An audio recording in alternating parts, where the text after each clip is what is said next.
Well, lots of attention for a story we brought to you yesterday on this broadcast. Texas Republican Ted Cruz and California Democrat Dianne Feinstein, two senators, had a tense exchange about gun control and the Second Amendment, when Mr. Cruz challenged Mrs. Feinstein over how Congress can limit rights under the Second Amendment, asking hypothetically if she thought it would be okay to limit rights under the First Amendment or the Fourth Amendments. That's free speech and search and seizure. Here's some of that exchange. This does not prohibit, you use the word prohibit, it exempts 2,271 weapons.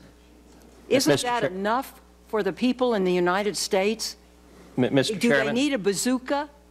Do they need other high-powered weapons that military people use to kill in close combat? I don't think so. So I come from a different place than you do. I respect your views. I ask you to respect my views. Nobody doubts her sincerity or her passion. And yet, at the same time, I would note that she chose not to answer the question that I asked, which is, in her judgment, would it be consistent with the Constitution for Congress to specify which books are permitted and which books are not, and to use the specific number? The answer is obvious, no. Well, some critics slammed Senator Cruz for being rude. Others thought he had a point. Here is radio host Mark Levin, the Washington Post's Charles Krauthammer, and starting this exchange off, or this soundbite montage, is Senator Feinstein not long after that exchange. Well, I just felt patronized. I felt he was somewhat arrogant about it. I thought Cruz was, also the manner in which he asked it, I think it appeared a little bit offensive. I don't think Cruz helped himself, but on the general argument, Feinstein's side, even though it won in committee, is going to lose. The idea that professional public officials, career senators, albeit temporary, that is, they may have a career in the Senate, but they won't be there forever. The idea that they can fundamentally alter the Bill of Rights is unacceptable to those of us, you, who understand what it means. So, did Senator Cruz go over the line?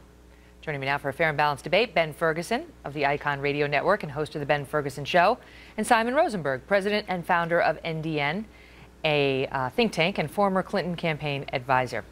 Wow, has this gotten a lot of pickup. Wow, there's been a lot of focus on something that, I mean, I think we all agree right now has no chance of passing. And yet it brings up a lot of dynamics that we've seen in the gun control debate.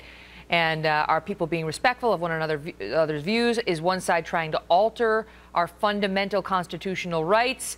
Your reaction to it, Ben?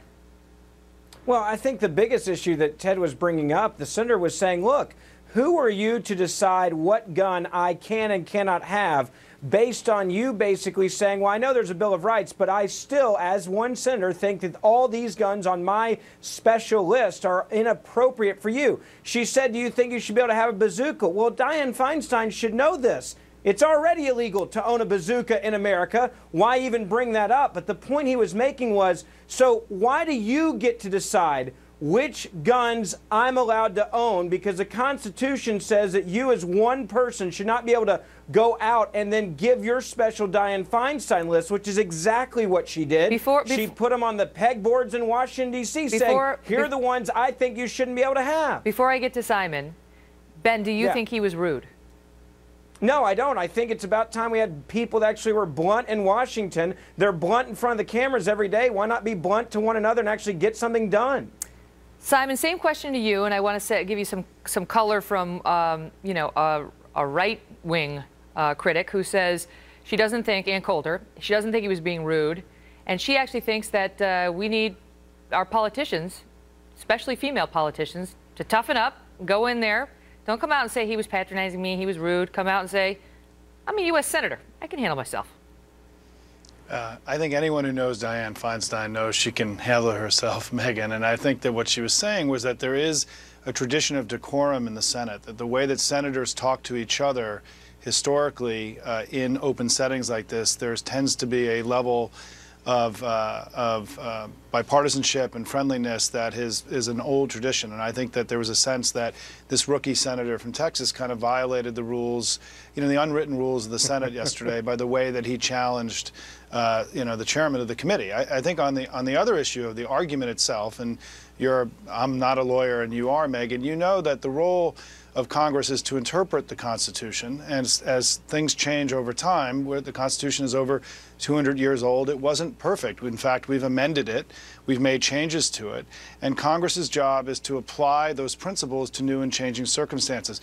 Clearly, I think it is within the rights of Congress to be able to determine what types of arms are able to be borne by the American people and carried by the American people, and certainly we've done it before. As was said, the bazookas are not legal, and just like with speech, there's. Well, here's what I want to get to. Because here's what I want to get to. And I've said this publicly because I don't give my political opinions, but I give my legal opinions because that is an area in which I do have some expertise. And I said this on O'Reilly. Ben, there is no question that Congress has the right to limit our Second Amendment rights to some extent. Now, to what extent, there's a question about. Sure, but the Supreme Court of the United States held recently, and this is from Heller, like most rights, the Second Amendment right is not unlimited. It is not a right to keep and carry any weapon whatsoever in any manner whatsoever and for whatever purpose. So why was Senator Cruz going after her on whether one can limit? Why wasn't he talking about whether it's smart to limit, whether we should limit, but whether one can limit has been decided? Because Dianne Feinstein does not want to have a debate or discussion about the limits. She has come out with her law that she says will make everything perfect, which is directly attacking specific weapons, some of them that just don't logically make sense. And if you challenge her on that, she then says that you're some sort of gun-crazy rookie, cocky freshman, and how dare you come in there with all her seniority and even question her authority. And my point is this: I had a gun put to my head. This is a very personal issue for me. And the gun that was bought illegally, that was sold illegally, that was used to shoot at me from 5 feet away was not on her special list of weapons. And so I would say to Dianne Feinstein, you might want to add one. But the problem is, where do you stop adding? And that's why the list doesn't work. And that's why I was asking her, can one senator go out and decide what guns are perfect and what guns are inappropriate to use in society, as she has done it? And he was challenging her on that, and he should be doing that. But is it one senator, or would it be? I mean, that's how we started the segment, Simon. Of course, it doesn't take just one senator. It takes 51 senators, and then it takes a majority of the House, and then it takes a president in order to pass a law where our elected representatives would say, these are the guns we think you can have, and these are the guns we think you can't have. And that is something there is a history for doing. And when it was done in 1994, the NRA never challenged the constitutionality of that law. Well, Megan, I think part of what we're seeing is that there really hasn't been a debate about gun violence in the U.S. in a long time. And I think some of the arguments the gun rights advocates are using aren't very good ones, frankly, because they haven't really been challenged in a public setting. I think the argument that Senator Cruz made yesterday was a little silly. I think the other argument that gun rights advocates have been making about how we've developed a culture of violence in the United States is just also equally silly. Crime is half of what it was. Violent crime is half of what it was 20 years ago. We've seen a plummeting of crime, of violent crime in the United States. The only measure of violent crime that's gone up in any way is the number of people shot who've been going to hospitals, which is an indication that guns are that there's too many guns. And so I'm going to finish, Ben. So the point is that I think part of I think the point is that I think their arguments are stale, and they got to do a better job. Okay, go ahead. Well, I don't think our arguments are stale for the fact that you just act as if gun violence has gone up. 50% of the gun crimes committed last year, unfortunately, in this country where there was a gun involved were suicides, and that number has skyrocketed. So you have to look at the actual context of the numbers and not just paint with this broad brush that somehow guns are making this world a horrible, terrible place. You have to pass sensible laws that deal with mental health issues, that deal with criminals, that deal with black market guns like the one that was used against me. But the core of what bothers me the most is you had a senator asking about the constitutionality of an issue, and he brought up a comparison with books, and they say that has no place in Washington. Well, if there's no place in Washington for this, where can you debate the Constitution in this country? Before I let you go, because when she said to him, you know, thank you for the lecture, which of clearly she wasn't really grateful for it. It reminded me of that Geraldine, George H.W. Bush moment. Remember Geraldine Ferraro, where she had that debate against, they were both vice presidential candidates, and she said something exactly like, I don't need to be lectured by you. And she stood up to him. And it worked at that moment because he was sort of talking down to her a little bit. He was older than she was. He was more senior than she was. But she stood up for herself. In this situation, it was sort of the reverse. Dianne Feinstein's the senior one. Ted Cruz is the junior one. I don't know if it worked as well. I don't know if maybe she should have just played the senior stateswoman and just, you know, yeah. All right. Moving on. Give you the last thought on it. Simon? Happy Friday, Megan. I'm looking forward to the weekend. Thanks for having me on today. All right, guys. Thanks for being here. Okay. Thanks for having us. Coming up next.